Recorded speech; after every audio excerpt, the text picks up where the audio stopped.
Hi, good morning.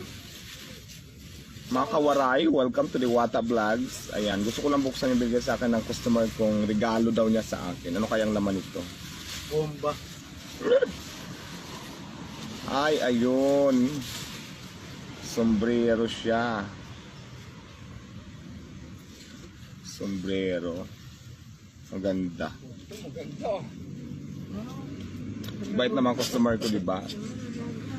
May nagbigay sa akin ng mga damit, mayroong pang cash, mayroong sombrero. Ayan, mabait naman customer ko, mga gwapo pa. Mamaya, ipakita. Customer ko lang sa Diwata Mini Mart. Ayun yung mini mart ko, mga buwibili lang sila dito. Ganon kababait ang mga customer ko dito, guys.